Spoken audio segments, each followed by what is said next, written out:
Putin's arrival in China for a state visit aims to strengthen the strategic partnership with Xi, emphasizing their commitment to deepening bilateral ties. Greetings, everyone. Today, we will be delving into the subject of Russian President Vladimir Putin's visit to China, which serves the purpose of fortifying the strategic alliance between these two nations that have experienced a deepening connection in recent times. Both leaders, Putin and Xi Jinping, have cultivated a robust personal relationship, with China extending diplomatic backing to Russia amidst tensions with Western powers. This partnership encompasses various aspects, including energy trade, military collaboration, and a shared opposition to the Western endeavors aimed at promoting democracy. Furthermore, we will shed light on China's stance regarding the Ukraine conflict and its support for Russia's territorial advancements. Without any further delay, let us commence our discussion. The upcoming visit of Russian President Vladimir Putin to China highlights the growing alliance between the two nations, who share a common opposition to the democratic order led by the United States. President Xi Jinping has provided strong diplomatic backing to Moscow following its incursion into Ukraine, establishing China as a key destination for Russian oil and gas exports, thereby bolstering the Kremlin's financial resources for warfare. Additionally, Russia depends on China as its primary supplier of advanced technology imports to sustain its military capabilities. Taking into consideration their historical status as adversaries under communist rule, it is noteworthy to observe the growing proximity between the two nations that are separated by a vast 200-kilometer to 600-mile boundary. Let us delve into the dynamics of this evolving relationship. Amid escalating tensions with the Western world, Putin and Xi have forged a strategic partnership through more than 40 meetings, fostering deep personal connections between the two leaders. In March 2023, Xi made a trip to Moscow where the two leaders warmly referred to each other as dear friend and exchanged compliments.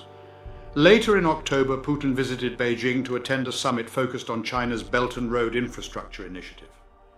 In anticipation of his two-day visit, Putin expressed to China's official news agency Xinhua that his meetings with Xi are characterized by a sense of familiarity, resembling a conversation between longtime friends. He further emphasized that these discussions have been highly productive, encompassing a wide range of important topics on both the bilateral and international fronts. In light of the unprecedented level of strategic partnership between our countries, Putin explained that he selected China as his inaugural destination after his fifth term in office, referring to their relationship as a no-limits friendship. Xi and Putin share the belief that Western attempts to promote democracy are aimed at undermining their legitimacy, leading them to favor authoritarian regimes as better suited for addressing the complexities of the contemporary global landscape. Although China has not supplied Russia with weapons for use in Ukraine, it has shown diplomatic support by aligning itself with Moscow and attributing the security threats faced by Russia to the West. Furthermore, China has vehemently criticized the imposition of Western sanctions on Russia. On matters concerning Taiwan, Russia has consistently expressed its support for Beijing.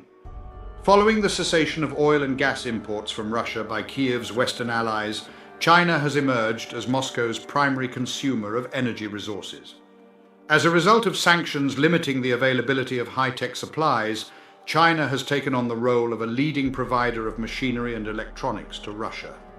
According to the United States, China has significantly increased its provision of machine tools, microelectronics, and other technological resources to Russia, which are crucial in the production of missiles, tanks, aircraft, and various other weapons.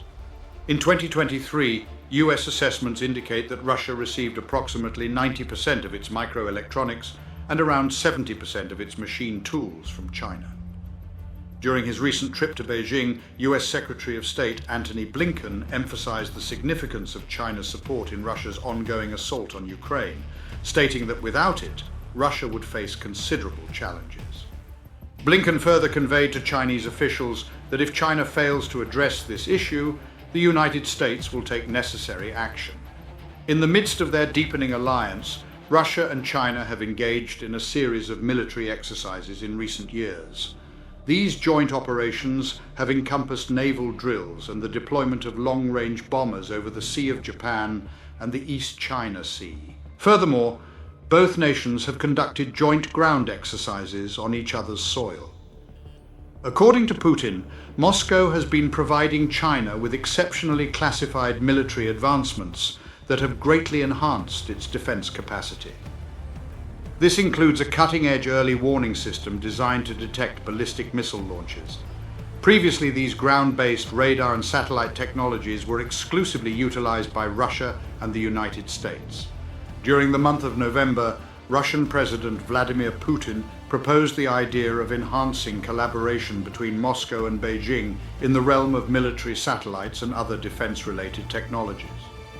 China maintains a stance of neutrality in regards to the conflict in Ukraine, refraining from condemning Russia's actions as an invasion.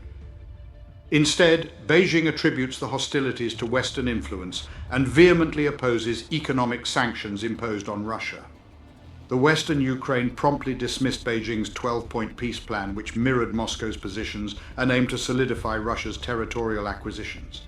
In a display of indifference, China has chosen to disregard a Ukraine peace conference scheduled to be hosted by Switzerland in June, while also disregarding Russia. Beijing has made it clear that it only supports a conference that is mutually accepted by both Russia and Ukraine. To support our channel's growth and ensure broader awareness, kindly hit the like and subscribe buttons. This will help us reach more individuals and disseminate valuable information. Thank you in advance.